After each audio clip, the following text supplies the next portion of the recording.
Hello दोस्तों, स्वागत है आप सभी का हमारे YouTube channel point of learning में। जैसा कि आप राज्य व्यवस्था से संबंधित भारतीय संविधान के सभी महत्वपूर्ण विषयों के जो भी प्रश्नोत्तर हैं वो हम आपके सामने एक एक करके चैप्टर वाइज लेकर के आ रहे हैं। आज जो हमारा चैप्टर है या आज का जो हमारा अध्याय है वह भारतीय संविधान के राष्ट्रपति से संबंधित है, यानी भारत का राष्ट्रपति। इससे संबंधित हम उन सभी महत्वपूर्ण प्रश्नों का अध्ययन आज के इस वीडियो में करेंगे जो प्रतियोगी परीक्षाओं में पूछे जाते हैं और जो भारतीय संविधान से भी संबंधित हैं। तो बिना किसी देरी के शुरू करते हैं हम अपना आज का ये वीडियो। अगर आप चैनल पर पहली बार आए हैं या नए हैं तो हमारे वीडियो चैनल को सब्सक्राइब कर दें और वीडियो को लाइक कर दें। साथ ही साथ बेल आइकन जरूर दबा दें जिससे आने वाली सभी महत्वपूर्ण वीडियो की नोटिफिकेशन भी आप तक पहुंचती रहें। दोस्तों, भारतीय संविधान में राष्ट्रपति का वर्णन किया गया है और राष्ट्रपति जो होता है भारत का प्रथम नागरिक होता है। उसी से संबंधित आज के इस वीडियो में हमने महत्वपूर्ण प्रश्नों को संकलित किया है। शुरू करते हैं हम अपना पहला सवाल आपके सामने। सवाल नंबर 1, राष्ट्रपति का निर्वाचन किस प्रकार से होता है? 4 ऑप्शन आपके सामने हैं। आप प्रत्यक्ष रूप से, मनोनयन द्वारा, प्रत्यक्ष रूप से या कोई स्पष्ट प्रावधान नहीं है। तो जो हमारे देश का राष्ट्रपति है इसका जो निर्वाचन होता है यानी कि चुनाव होता है या अप्रत्यक्ष रूप से किया जाता है, यानी जनता के द्वारा सीधे राष्ट्रपति को ना चुन करके बल्कि जनता द्वारा निर्वाचित सदस्यों के द्वारा अप्रत्यक्ष रूप से राष्ट्रपति का चुनाव किया जाता है। ऑप्शन ए इसका सही जवाब। सवाल नंबर 2 की तरफ बढ़ते हैं। राष्ट्रपति पद के निर्वाचन के लिए कौन सी पद्धति अपनाई जाती है? यानी जो राष्ट्रपति का निर्वाचन होता है वो किस प्रणाली के तहत होता है? ऑप्शन ए सापेक्ष बहुमत पद्धति या ऑप्शन बी समानुपातिक प्रतिनिधित्व एवं एकल संक्रमणीय मत पद्धति या सूची पद्धति या संचयी मत पद्धति। तो राष्ट्रपति पद के निर्वाचन के लिए जो पद्धति या प्रणाली अपनाई जाती है वह समानुपातिक प्रतिनिधित्व एवं एकल संक्रमणीय मत प्रणाली के तहत राष्ट्रपति का चुनाव किया जाता है। ऑप्शन बी इसका सही जवाब। बढ़ते हैं हम अपने अगले सवाल की तरफ। किस अनुच्छेद के तहत राष्ट्रपति अपने पद ग्रहण करने की तिथि से 5 वर्ष की अवधि तक अपने पद पर बना रहता है? यानी वो कौन सा जो अनुच्छेद है जिसमें इस चीज़ का वर्णन किया गया या उपबंध किया गया है कि राष्ट्रपति अपने पद ग्रहण करने से लेकर के और उसके बाद 5 वर्ष की अवधि तक अपने पद पर बना रहेगा, वो कौन सा अनुच्छेद है? अनुच्छेद 58 है, अनुच्छेद 54 है या फिर अनुच्छेद 56 या अनुच्छेद 57? तो जो अनुच्छेद 56 हमारा है वह यह प्रावधान करता है कि राष्ट्रपति अपने पद ग्रहण करने की तिथि से लेकर के 5 वर्ष की अवधि तक अपने पद पर बना रहेगा। ऑप्शन सी इसका सही जवाब। सवाल नंबर 4 आपके सामने। निम्नलिखित में से कौन से राष्ट्रपति पूर्व में केंद्रीय गृह मंत्री थे? यानी पहले गृह मंत्री थे और बाद में भारत के राष्ट्रपति भी बने। Doctor Zakir Hussain, R Venkat Raman, V Giri, Giani Zail Singh. तो ज्ञानी जैल सिंह ऐसे व्यक्ति थे जो पूर्व में केंद्रीय गृह मंत्री थे और बाद में वो भारत के राष्ट्रपति भी बने। ऑप्शन डी इसका सही जवाब। अगला सवाल, सवाल नंबर 5 आपके सामने। भारत के राष्ट्रपति निर्वाचित होने से पहले निम्न में से कौन उपराष्ट्रपति नहीं थे? Giani Zail Singh, doctor S Radhakrishnan, doctor Zakir Hussain, V Giri. तो भारत के राष्ट्रपति निर्वाचित होने से पहले जो ज्ञानी जैल सिंह थे या उपराष्ट्रपति नहीं थे, यानी यह सीधे राष्ट्रपति बने थे, जबकि डॉक्टर एस राधाकृष्णन यानी सर्वपल्ली राधाकृष्णन उपराष्ट्रपति थे, बाद में राष्ट्रपति बने। डॉक्टर जाकिर हुसैन भी उपराष्ट्रपति थे, बाद में राष्ट्रपति बने और वी गिरी भी पहले उपराष्ट्रपति थे और बाद में राष्ट्रपति बने। लेकिन ज्ञानी जैल सिंह राष्ट्रपति निर्वाचित होने से पहले उपराष्ट्रपति नहीं थे। ऑप्शन ए हमारा सही जवाब। अगला सवाल, भारत का राष्ट्रपति चुने जाने वाले प्रथम गैर कांग्रेसी उम्मीदवार कौन थे? डॉक्टर जाकिर हुसैन थे, वीवी गिरी थे, नीलम संजीव रेड्डी थे, ज्ञानी जैल सिंह थे। तो भारत का राष्ट्रपति चुने जाने वाले प्रथम गैर कांग्रेसी उम्मीदवार जो थे वह वीवी गिरी थे। ऑप्शन बी इसका सही जवाब। अगला सवाल, राष्ट्रपति को कौन सलाह और मंत्रणा देता है? राज्यपाल देता है, मुख्यमंत्री देता है, संघीय मंत्रिपरिषद देती है या उपराष्ट्रपति देता है? तो राष्ट्रपति को जो सलाह और मंत्रणा दी जाती है वह संघीय मंत्रिपरिषद के द्वारा दी जाती है, यानी संघीय मंत्रिपरिषद राष्ट्रपति को सलाह और मंत्रणा देता है, ऑप्शन देती है। ऑप्शन सी इसका सही जवाब। अगला सवाल आपके सामने, विदेशों को भेजे जाने वाले विभिन्न संसदीय प्रतिनिधि मंडलों के लिए व्यक्तियों का नामांकन कौन करता है? राज्यसभा अध्यक्ष करता है, लोकसभा अध्यक्ष करता है, प्रधानमंत्री करता है या राष्ट्रपति करता है? तो विदेशों को भेजे जाने वाले विभिन्न संसदीय प्रतिनिधि मंडलों के लिए व्यक्तियों का जो नामांकन किया जाता है वह राष्ट्रपति करता है। ऑप्शन डी इसका सही जवाब है। अगला सवाल, भारत के निम्नलिखित में से किस मुख्य न्यायाधीश ने कुछ समय तक भारत के राष्ट्रपति के रूप में कार्य किया?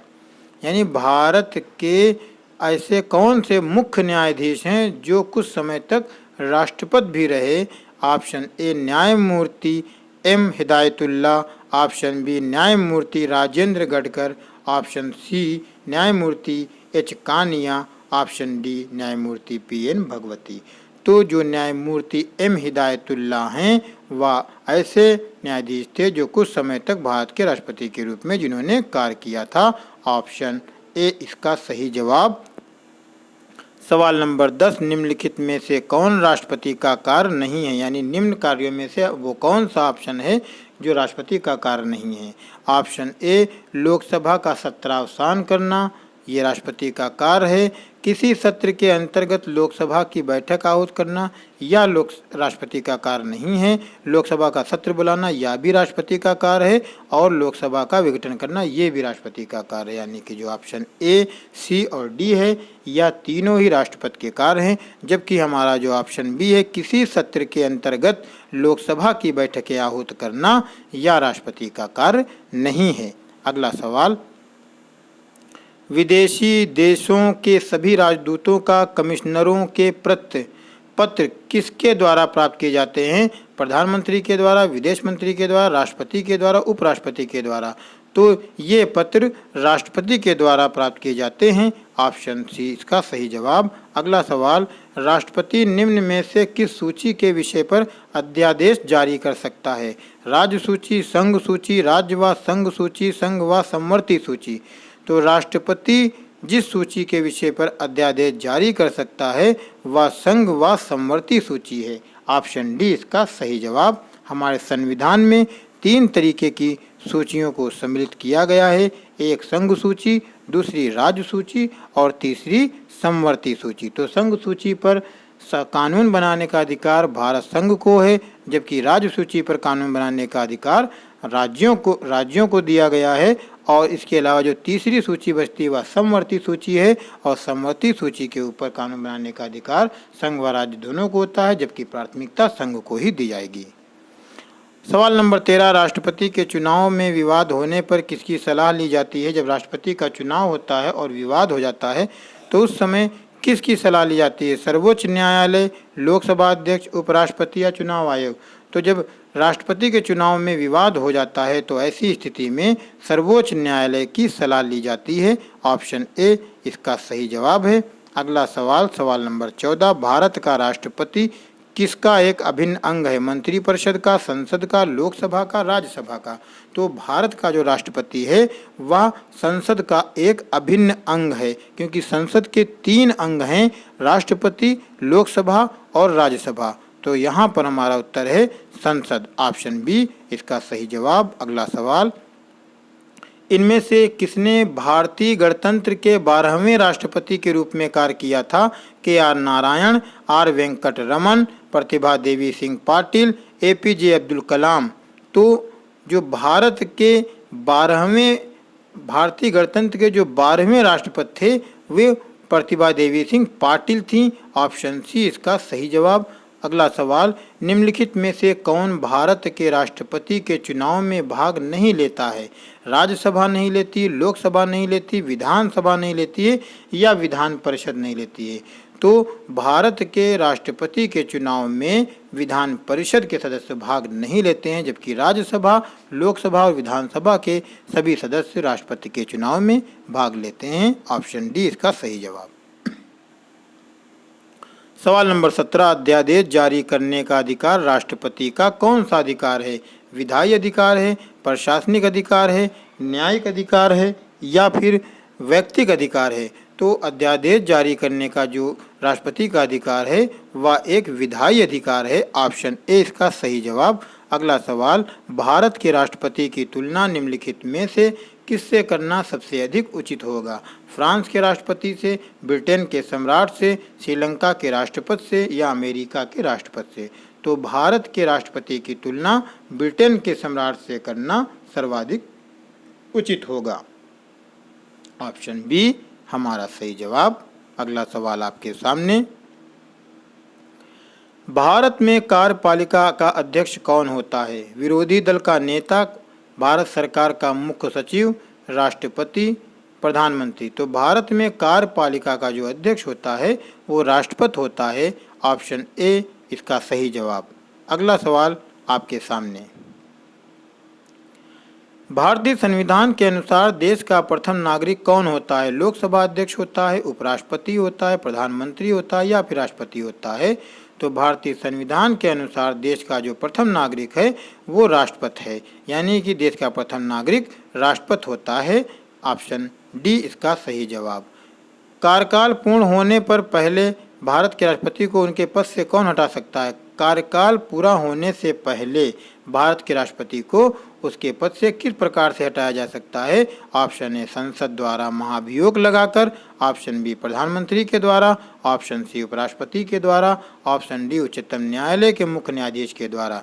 तो संसद द्वारा महाभियोग लगाकर कार्यकाल पूरा होने से पहले भारत के राष्ट्रपति को उसके पद से हटाया जा सकता है। ऑप्शन जो ए हमारा है इसका सही जवाब। अगला सवाल आपकी स्क्रीन पर, सदन में राष्ट्रपति के विरुद्ध महाभियोग प्रस्ताव पास करने के लिए कितने सदस्यों का समर्थन चाहिए? ऑप्शन ए सदन में उपस्थित और मतदान करने वाले कम से कम 2/3 सदस्य या ऑप्शन बी सदन के कुल सदस्यों में से कम 2/3 सदस्य, ऑप्शन सी सदन के कुल सदस्यों में से बहुसंख्यक सदस्य, ऑप्शन डी सदन के विशेष बहुमत। तो सदन में राष्ट्रपति के विरुद्ध महाभियोग प्रस्ताव पास करने के लिए सदन के कुल सदस्यों में से कम 2/3 सदस्यों का समर्थन आवश्यक होता है। ऑप्शन बी इसका सही जवाब है। अगला सवाल, सवाल नंबर 23, राष्ट्रपति को निम्नलिखित में से कौन पद और गोपनीयता की शपथ दिलाता है? अटॉर्नी जनरल, महाधिवक्ता, भारत का मुख्य न्यायाधीश, प्रधानमंत्री? तो जो भारत का मुख्य न्यायाधीश होता है वह राष्ट्रपति को गोपनीयता की शपथ दिलाता है। ऑप्शन सी इसका सही जवाब। अगले सवाल की तरफ बढ़ते हैं, भारतीय संविधान के किस अनुच्छेद के तहत भारत के मुख्य न्यायाधीश के समक्ष शपथ ग्रहण की जाती है? यानी राष्ट्रपति संविधान के किस अनुच्छेद के तहत भारत के मुख्य न्यायाधीश के सामने शपथ ग्रहण करता है? अनुच्छेद 66, अनुच्छेद 70, अनुच्छेद 58, अनुच्छेद 60। तो राष्ट्रपति जो संविधान का जो अनुच्छेद 60 है, अनुच्छेद 60 के तहत मुख्य न्यायाधीश के सामने शपथ ग्रहण करता है। इस तरीके से इसका उत्तर ऑप्शन डी हो जाता है।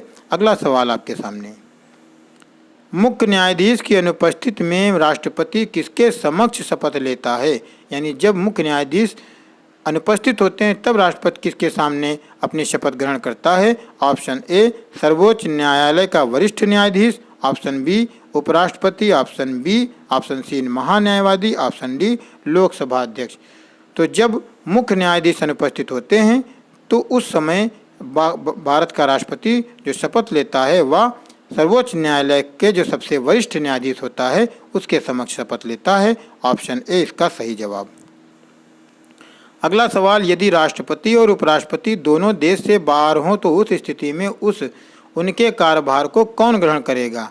प्रधान सेनापति करेगा, ऑप्शन बी सर्वोच्च न्यायालय के मुख्य न्यायाधीश करेंगे, या फिर प्रधानमंत्री करेगा, या फिर राज्यपाल करेंगे। तो यदि राष्ट्रपति और उपराष्ट्रपति दोनों ही देश से बाहर होते हैं तो ऐसी स्थिति में जो भारत के सर्वोच्च न्यायालय के मुख्य न्यायाधीश हैं वह इनके कार्यभार को ग्रहण करेंगे। ऑप्शन बी इसका सही जवाब।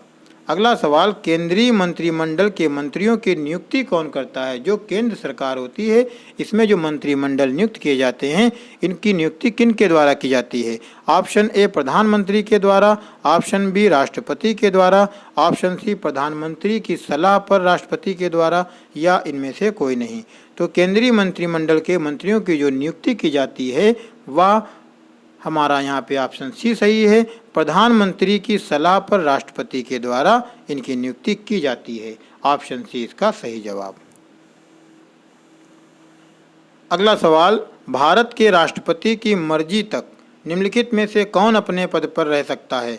सर्वोच्च न्यायालय के न्यायाधीश, लोकसभा अध्यक्ष, चुनाव आयुक्त, राज्यपाल। तो भारत के राष्ट्रपति की मर्जी तक जो अपने पद पर रह सकता है वो राज्यपाल हैं। ऑप्शन डी इसका सही जवाब। बढ़ते हैं अगले सवाल की तरफ। निम्नलिखित में से किसकी नियुक्ति भारत के राष्ट्रपति द्वारा नहीं होती है? लोकसभा अध्यक्ष, भारत के मुख्य न्यायाधीश, सेना प्रमुख, इनमें से कोई नहीं। तो जो लोकसभा अध्यक्ष होता है इसकी नियुक्ति भारत के राष्ट्रपति के द्वारा नहीं होती है, जबकि भारत का मुख्य न्यायाधीश और सेना प्रमुख राष्ट्रपति के द्वारा नियुक्त होते हैं। ऑप्शन ए इसका सही जवाब। बढ़ते हैं अगले सवाल की तरफ। निम्नलिखित में से किसे राष्ट्रपति नियुक्त नहीं करता है? वित्त आयोग को, योजना आयोग को, राजकीय भाषा आयोग को, संघ लोक सेवा आयोग को। तो जो राष्ट्रपति है वह वित्त आयोग को भी नियुक्त करता है, राजकीय भाषा आयोग को भी नियुक्त करता है, संघ लोक सेवा आयोग को भी नियुक्त करता है, लेकिन जो योजना आयोग है इसे राष्ट्रपति नियुक्त नहीं करता है। ऑप्शन बी इसका सही जवाब। वित्त बिल के लिए किसकी पूर्व स्वीकृति आवश्यक है? प्रधानमंत्री की, वित्त मंत्री की, भारत के राष्ट्रपति की, या किसी की भी नहीं। तो वित्त बिल के लिए भारत के राष्ट्रपति की पूर्व स्वीकृति आवश्यक है। ऑप्शन सी इसका सही जवाब। अगला सवाल, सवाल नंबर 32। किसी मृत्युदंड पाए अपराधी को क्षमा दान करने की शक्ति निम्नलिखित में से किसको प्राप्त है? राज्यपाल को, राष्ट्रपति एवं राज्यपाल दोनों को, सर्वोच्च न्यायालय के न्यायाधीश को, केवल राष्ट्रपति को।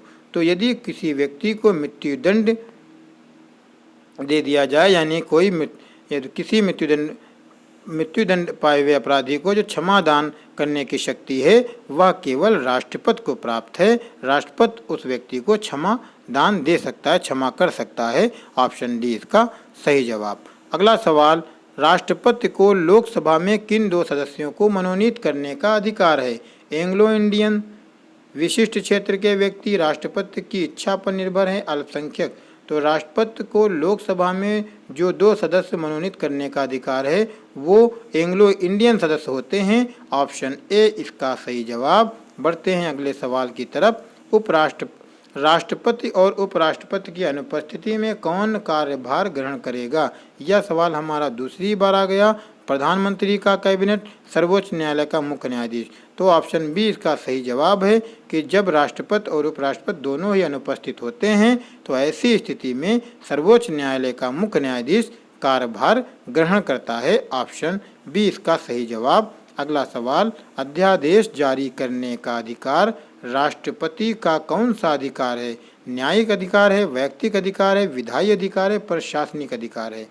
तो अध्यादेश जारी करने का अधिकार राष्ट्रपति का एक विधायी अधिकार है। ऑप्शन सी इसका सही जवाब। अगले सवाल की तरफ बढ़ते हैं। भारत के प्रथम राष्ट्रपति कौन थे? ज्ञानी जैल सिंह थे, बी.डी. जत्ती थे, डॉक्टर एस. राधाकृष्णन थे, या फिर डॉक्टर राजेंद्र प्रसाद थे। तो भारत के जो प्रथम राष्ट्रपति थे वो डॉक्टर राजेंद्र प्रसाद थे। ऑप्शन डी इसका सही जवाब है। सवाल नंबर 37 आपके सामने, भारत के राष्ट्रपति निर्वाचित होने की न्यूनतम आयु कितनी है? यानी राष्ट्रपति बनने की जो आयु है वह कितनी होनी चाहिए, कम से कम कितनी होनी चाहिए? 35 वर्ष, 40 वर्ष, 25 वर्ष, 30 वर्ष।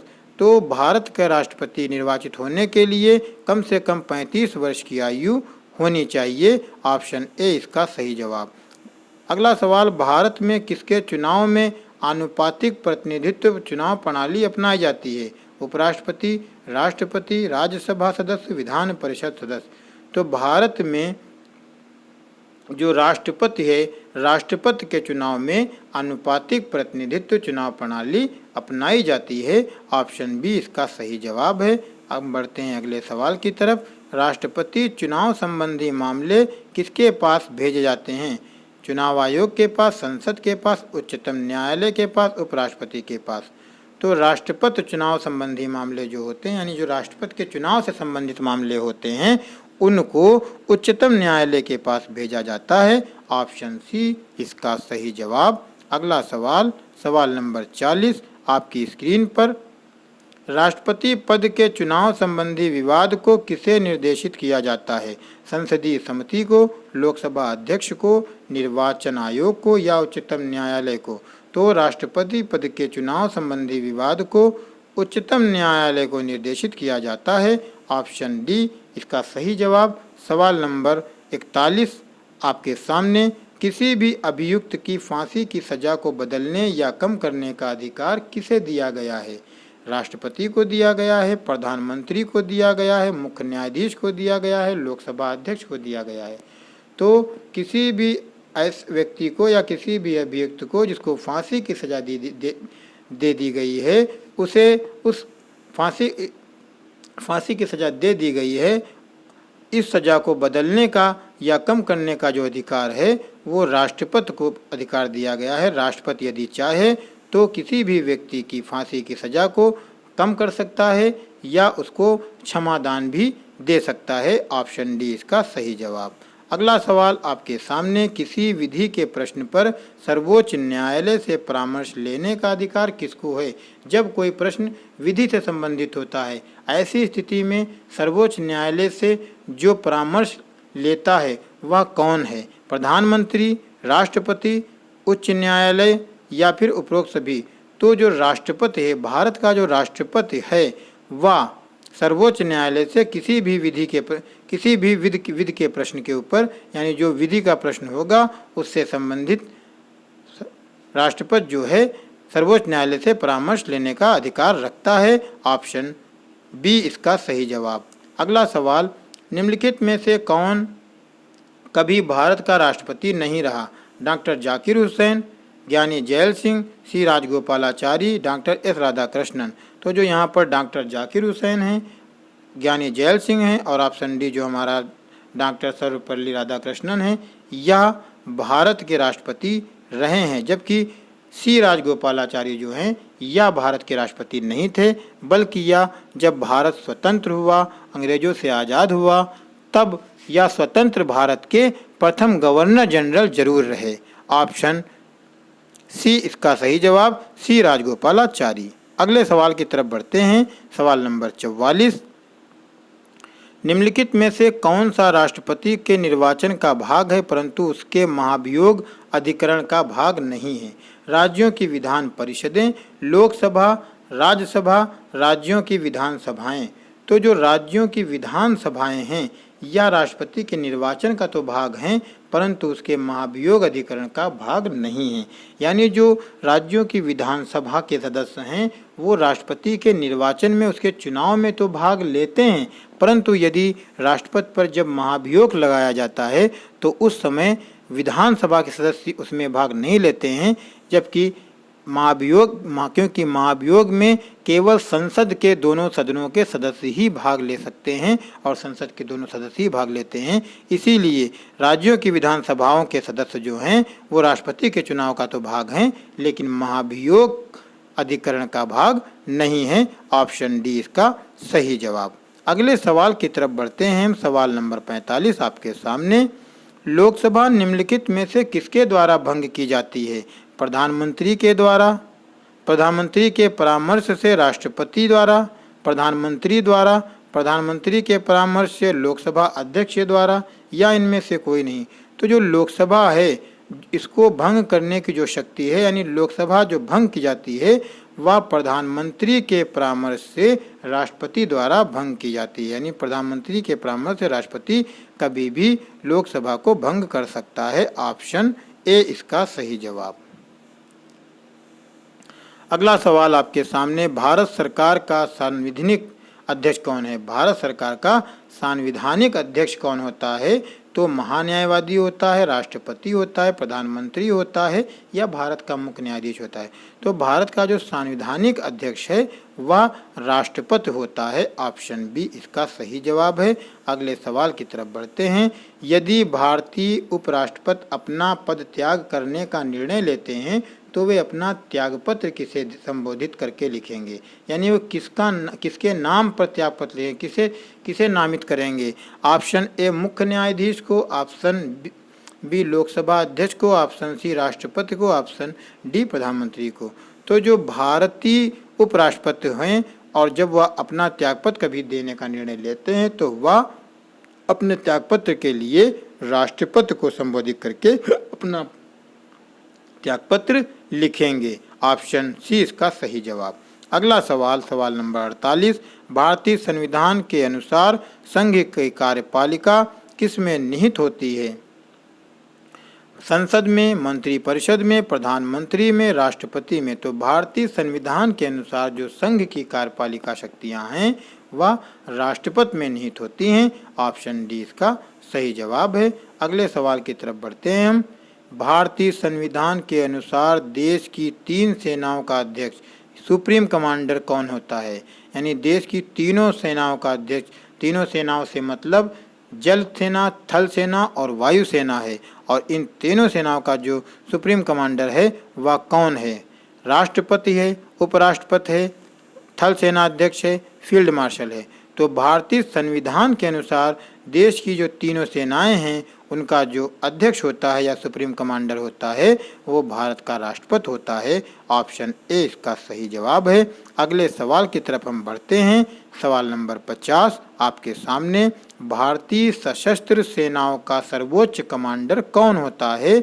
सबसे लंबे समय तक सेवारत सेना अध्यक्ष, या राष्ट्रपति, या प्रधानमंत्री, या रक्षा मंत्री? तो जैसा कि हमने अभी पिछले प्रश्न में पढ़ा, 49वें नंबर के प्रश्न में पढ़ा कि जो भारत की तीनों सेनाएं हैं इनका जो सुप्रीम कमांडर होता है या अध्यक्ष होता है वो कौन होता है? वो राष्ट्रपति होता है। तो जब तीनों सेनाओं का अध्यक्ष राष्ट्रपति होगा तो भारतीय सशस्त्र सेनाओं का सर्वोच्च कमांडर भी राष्ट्रपति ही होगा। ऑप्शन बी इसका सही जवाब है।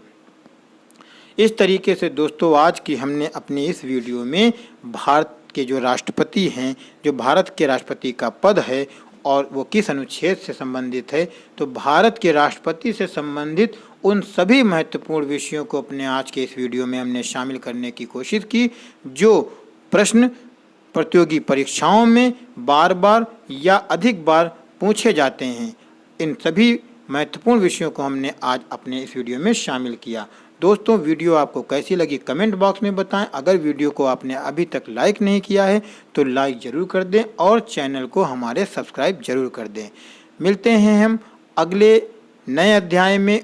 अगला अध्याय जो हमारा होगा वह भारत के उपराष्ट्रपति से संबंधित होगा और तब तक के लिए आप हमारे साथ बने रहें, देखते रहें पॉइंट ऑफ लर्निंग।